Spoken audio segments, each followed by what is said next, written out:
This is Srinivas. In this video, we are going to learn how to rationalize the denominator and what is the rationalizing factor. In this video, we are going to learn these things for 9th class students. Okay, first let us discuss what is rationalizing factor. In our earlier classes, you learned what is a surd and how to write surds in radical form and exponential form. So these are all the things you have learned in your earlier classes. But in this class, you are going to learn how to rationalize the denominator and what is rationalizing factor.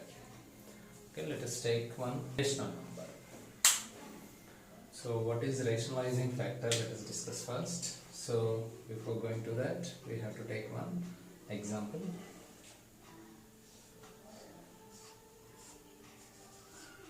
Root 3 is an irrational number, or we can say surd also. So by multiplying with which number does it become rational? By multiplying with which number does it become rational? Okay, so let us think about this number. By which number we shall multiply this to get rational? So if you think, you will get the answer that root 3.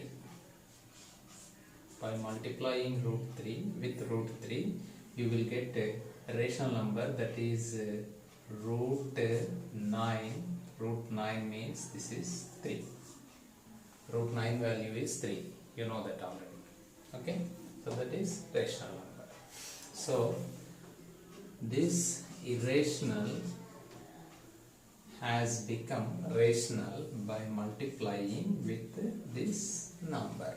So this is known as rationalizing factor. Rationalizing factor. This is known as rationalizing factor of this number. So in this way, you have to find the rationalizing factor of a given irrational number. For example, let us take one more here. Root 5. What is the rationalizing factor of root 5? Again, root 5 only. Root 5 rationalizing factor is root 5, because root 5 into root 5 you will get root 25. Root 25 means the value is 5, because 5 square is 5. So square root of 25 value is 5. So this is rational. So this is the rationalizing factor of root 5. Okay, let's take one more example here.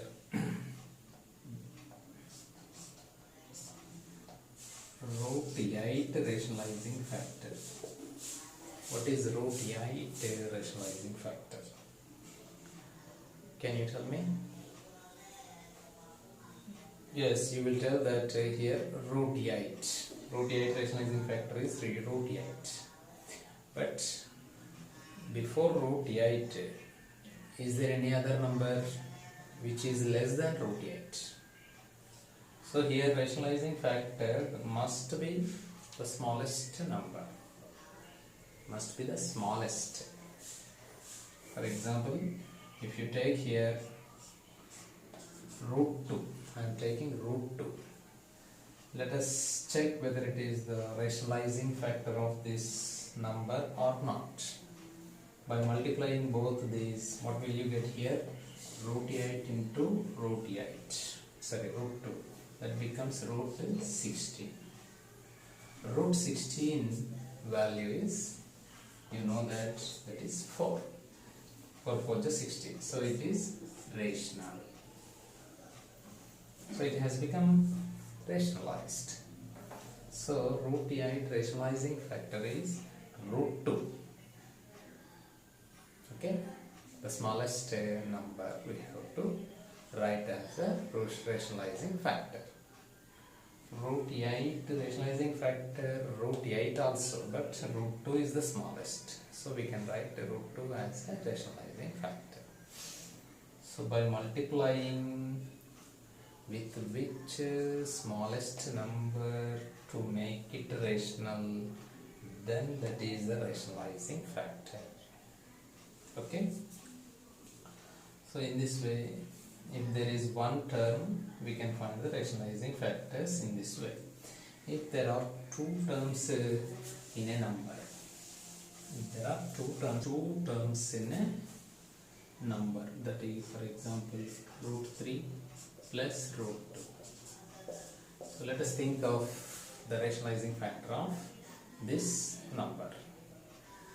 This is irrational and this is irrational. The sum of these two irrational is also irrational. So it is a irrational number. It is an irrational number. Now what is the by which irrational number multiply this to get rational number? So we have to rationalize this. So if there are two terms, how can we find the rationalizing factor? Let us think of that. So to make it rational, you will come to know, you will just remind the principle that algebraic principles, a plus b into a minus b is equal to a square minus b square. A plus b into a minus b, a square minus b square. So we have learned this principle in your 8th class and 7th class. So by using this principle, now we have to make it rationalized. So this is root 3 plus root 2 is in the form of a plus b. So by multiplying a minus b, then you will get here a square minus b square form. Means these numbers square and then these numbers square. Then the squares and roots will be cancelled and you will get here rational number. Okay, let us see here.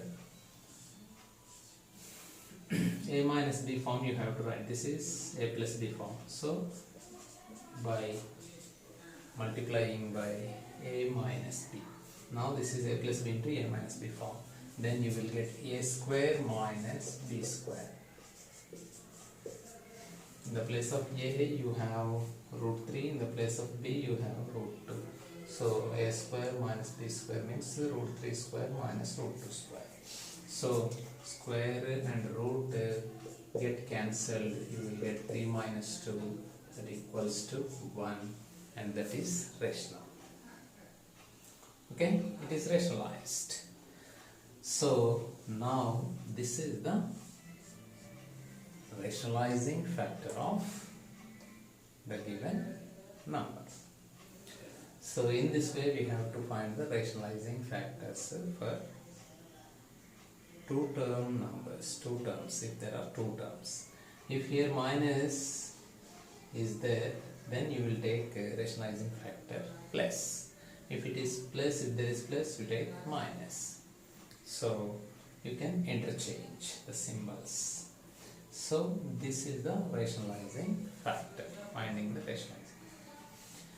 For example, one rational number is there, another one irrational number is there. Means like this, for example, like this. So what is the rationalizing factor of this? A plus b, and we want a minus b. What is a minus b? 3 minus root 2. Okay, so by multiplying with 3 minus root 2, will it become rationalized or not? We shall see. So a plus b minus b, a square minus b square. A square means 3 square means 9. Root 2 square means root square and root 2 root will be cancelled, and the answer is 2. 9 minus 2, 7. This is rational number. So it is rationalized. Now this is the rationalizing factor. This is the rationalizing factor of 3 plus root 2. And these two are rationalizing factors to each other. Okay. For example, this number's rationalizing factor is this one. this number's rationalizing factor is this one. So these are the two rationalizing factors to each other. So in this way you have to rationalize the given irrational numbers. Okay. Now if it is in the form of a fraction or p by q form, how can we rationalize the denominator? We shall see it in this next topic.